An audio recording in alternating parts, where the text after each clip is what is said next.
Hello everybody. After a nice tidy month in the beta, the WX-78 Insight tree has finally hit live. Today I'm going to go over the changes between the last video I did highlighting the beta to now. We have a bunch of balance tweaks, a whole brand new circuit type, and the alignment perks that we were oh so patiently waiting for. Or well, alignment perk. You'll see what I mean.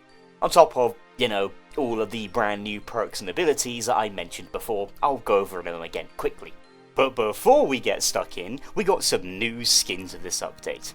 As well as the Twitch drop for the Butterfly B-Box skin, and the April 1st skin drop of the Pantomime Backpack if you missed it, we have the WX-78 Archaic skin, with this amazing multi-face design, and two full sets of skins for all of their doohickeys and thingamabobs. Lots of lovely skins to enjoy here if you're a big WX fan.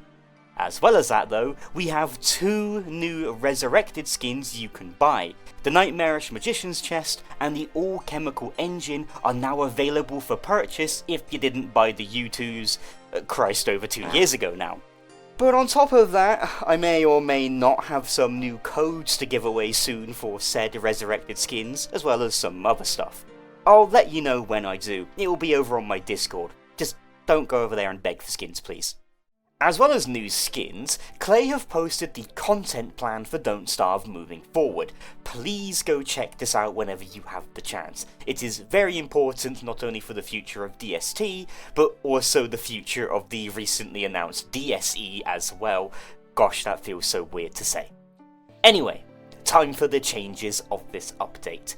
Please also make sure to check the pinned comment underneath this video in case I get anything wrong right now, or if something gets fixed in a really quick hotfix a few hours after the update. To begin with, let's quickly go over what WX-78 actually gets in the Insight tree overall in case you didn't watch my last video. Before we even look at their new Insight perks, they now have 3 different circuits that they can plug in their upgrades to: Alpha, Beta, and Gamma. Essentially, they now have 3 times as much modability as they had before. We'll go over what goes in those slots in a little bit, but for now, let's look at their Insight perks. They have 3 groups of perks, not counting the alignment ones. Drone perks, that give WX access to multiple drones, like a delivery drone to deliver items, a scouting drone to explore the map for you, and a zapping drone that you could use to electrocute enemies. Chassis perks, which grant you the ability to make backup bodies of yourself which house their own inventory and upgrades, and even the ability to remotely upload yourself to them anywhere in the world. This is super cool and actually really game changing for this robot.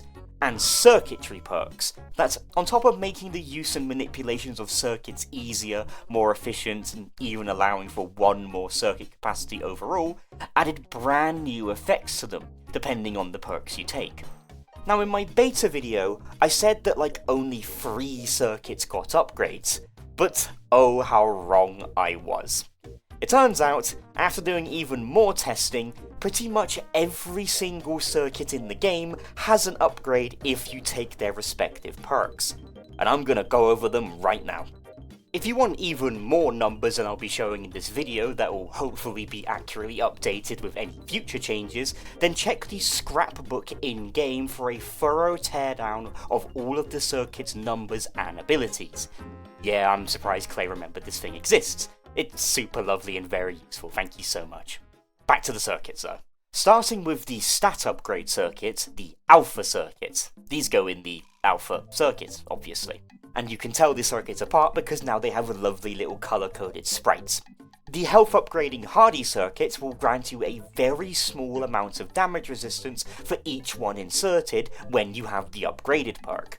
It's nothing crazy high, around 2.5 to 5% each, but enough to knock off a hit point or 2 when worn with armour. The Hunger circuits will simply give you even slower hunger drain when upgraded. In the early beta, this was an absurdly high amount even with one of them installed, but now they have been lowered to mean that you do still need to eat occasionally, but still only occasionally. The Sanity circuits will decrease the sanity aura of monsters when upgraded, as well as increasing the sanity gain from dapperness. By dapperness I mean sanity increasing clothes like top hats and tam o' shanters. Just one of the upgraded sanity circuits is enough for you to almost never worry about going insane. It rocks. In the footage I recorded in the background, I stood right next to one of the highest sanity draining things in the entire game, an ancient obelisk, which has a minus 800 sanity a minute aura with 4 circuits plugged in, and you can barely see my sanity dropping at all. And finally of the alpha circuit, the bean booster circuit. Upgraded, this will also grant you additional sanity benefits like the sanity circuit, but also a self-recharging shield that sits over the top of your health bar. This is excellent when combined with the circuit's normal HP restoring powers to keep you alive ever so slightly longer. And I mean ever so slightly, because to be fair, it's a very slow shield regeneration. Next up, we have the beta circuits, the so-called utility circuits. The music box circuit, when upgraded, will function as a permanent one-man band, giving you the ability to recruit pigmen endlessly as you please for free just by simply walking next to them. The illumination circuit, plural since there is a small one now, will grant you a directional cone of light on top of its base glow. The night vision circuit will simply remove the harsh night vision filter when upgraded, making it so much nicer to use. Upgraded speed circuits make heavier objects easier to carry, a godsend for getting the marble sculptures set up. The electrification circuits will charge up a highly damaging lightning AoE blast if you take enough hits of damage after it has been upgraded, of course stacking to be more and more deadly the more circuits are plugged in. Range circuits, a brand new one that lets you zoom your camera out further and further, will also increase the range of the scouting drones and the zappy drones that we mentioned earlier. And finally, the temperature control circuits will offer you a resistance and then a full immunity to their respective element. So burning when you have the cold circuit plugged in, and freezing with the fire circuit plugged in. And lastly, we have the gamma circuit upgrades. Hang on a moment, gamma circuits are brand new since the last video that we did, so let's go over what the gamma circuits actually are. Much like the alpha and beta circuits, these ones sit in their own little slots independent of those ones, meaning you can use these ability-based circuits on top of your everything else circuits. As for what the new gamma circuits actually do, well, we have the spin cycle circuit. This is obtained by scanning a Mosling. This circuit replaces any work or attacking that WX-78 does with any type of axe or pickaxe into a spinning maneuver. This harvests things noticeably faster, whilst also harvesting things in a small area around you and letting you move as you do so. Chop trees extra fast, mine boulders in an area, channel your inner lawnmower, or even your inner, hedge trimmer. Or get creative with certain axe-like weapons to channel your inner Path of Exile and spin to win against your enemies. You're immune to hit stuns when you are spinning, so go nuts, except if your armor breaks. Just don't go too nuts, since if you spin too much, you'll get dizzy and endure a small stun. You can see your dizziness by looking at the little swirl above your head. Upgrading the circuit with the Gamma upgrade perks simply allow you to spin faster, harvesting materials faster and even dealing damage faster. Plugging in a second spin cycle circuit helps keep your tools lasting longer too by capping their durability loss to one quote-unquote hit per swing, no matter how many things you hit in that swing, as well as allowing you to spin much longer without getting dizzy. A very, very useful circuit for harvesting all sorts of things, including your enemies. The next new Gamma circuit is the Redigestion circuit. You can get this from scanning a Catcoon. Just be careful because the Catcoon will try to swat Jimmy out of the air. This lets you eat any rock-based food items to digest them into nutrient bricks. The ratio is 5 rot to 1 brick by default, and the bricks themselves have a multitude of uses. First of all, if you get the brick wet, you can eat them for a small amount of hunger. Combined with how the brick doesn't spoil at all when it's dry, means that the nutrient brick is a food source that can theoretically last forever. But if you'd rather not eat the nutrient brick when it's wet, then you can also use it as a pretty decent fertiliser. WX wood shippers stay winning. The final use of these bricks is that when dry, you can use them as a somewhat decent fuel source, about as much as 2 logs in a fire pit or even a fling-o-matic. Great in a pinch when your food is also fuel. A very versatile item made from stuff that you probably just have clogging your chest everywhere.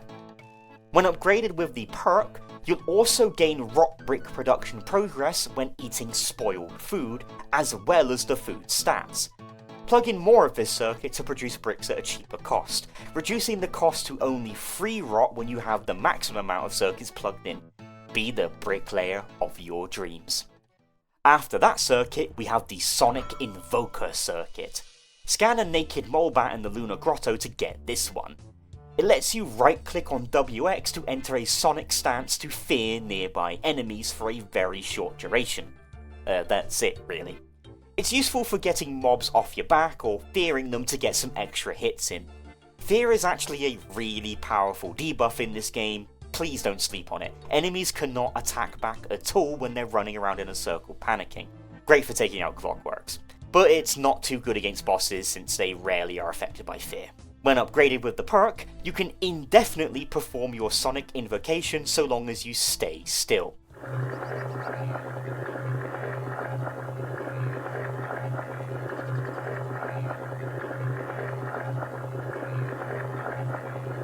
Plenty of mileage when playing in a group setting and you really want to keep enemies unable to attack forever.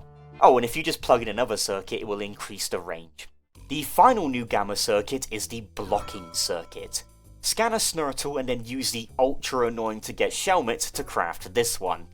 This grants you another active ability where you can enter a defensive stance, drastically reducing the damage you take from a certain amount of damage, whilst also goading nearby enemies into attacking you.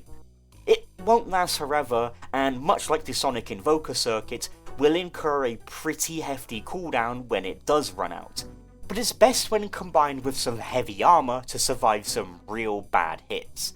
Combine it as well with the electrification circuit to deal damage all the while defending too. When upgraded, you'll get full knockback immunity when blocking. It could be useful against bosses such as the Nightmare Werepig, but man, that cooldown is way too long to be practical in most situations, I'm afraid. And that, my good friends, are the new Gamma circuits, and all of these circuit upgrades that I missed in the last video. However, we still have a whole brand new perk to go over in this video, the Lunar Alignment perk. But before we do that, just take note that some of the values of WX's circuits and even base stats have shifted since the last beta, so you'll probably notice some things like the health circuit not giving you as much max HP as it once did. But considering that you can now have stat boosts as well as utility and active skills plugged in, a few less health or hunger points here or there is a good sacrifice to make. Considering before you only had one circuit to work with, you're just way more versatile now at the cost of some lower stats. Also, I have no idea where else to put this in the video, but the electric drone controllers and even the Morning Stars can now be recharged at lightning rods or even generators now, which is super cool. Also, Clockwork's got a mini nerf too. Now you can only ever have 2 of each type of Clockwork at once, raised to 3 if you're playing as WX. With how strong an army of bishops was at literally steamrolling any boss in the game, I can kind of understand why this had to be done. Ah well, it gives WX another passive, which is nifty I suppose. Now it's time for the evil Lunar Alignment perk. The only alignment perk we're getting in this update. Taking this perk allows you to craft a little doohickey out of biodata and scrap that you can then plug into your spare chassis to make them enticing for gestalts. When one of the little guys happens across your marked chassis, they'll hop on in and then become that chassis. You can also force them in with an encapsulator if you're that late in the game. Now, that former ghost child is piloting that chassis, plugged in circuits and all. You'll get the antenna back when they do possess your chassis, thankfully. They'll then follow you ever so loyally, fighting the same enemies that you do and harvesting the same things as well, even swapping to different tools in their inventory if a job calls for it. Versatile little party members that can be upgraded and outfitted with all sorts of gear for all sorts of jobs. Just make sure they stay outfitted, alive, and even fed, because they pretty much function exactly how another player would, and that includes staying sane too, since if their sanity gets too low, they will just straight up die. Thankfully, they do seem to have a 0.5 sanity negative drain multiplier, reducing to 0.25 if they're planar. We'll talk about that more in a little bit, don't you worry. Also, you can see in here that they do indeed do half as much damage as a regular survivor, with their planar damage being higher if they too are planar. So yeah, keep them fed, healed, sane, and armed. They will re-equip gear items in their inventory if anything breaks, and even eat any food stored in their inventory too if they get hungry, which makes them easier to handle. Don't gotta worry about babysitting them too much. Though be careful, since if they do die, that's another trip back to the Lunar Island for you if you're in a pre-Warbot or even a pre-Rift world. And due to how chassis are limited per shard, they cannot follow you into or out of caves and will just wait at either exit for you. No hopping to the grotto to fuel your surface minions, sadly. Despite that, a nifty and undoubtedly technically intense feature to be added to the game. Overall, these WX-lings grew on me as time went on. They may be a bit stupid at times, but I love them all the same. They do have some interactions with certain gamma circuits, where they can automatically fear or taunt enemies and even do their own little silly spins, but the overall hassle of needing to get a Gestalt to possess them can be a bit cumbersome. They do also take up a chassis slot when active, and can only be tinkered with after they die, or by force attacking them to leave their body. A decent perk to take if you don't want to bother with extra chassis for teleporting or automation. Or you just want something to nuke bosses with incredibly fast, with lots of prep work and material cost. Last thing to mention is that the incursive Gestalts, the ones that spawn to possess dead things during Lunar Rifts, can indeed possess one of your buddies instead, and this will make one that has much better combat potential with planar damage and everything.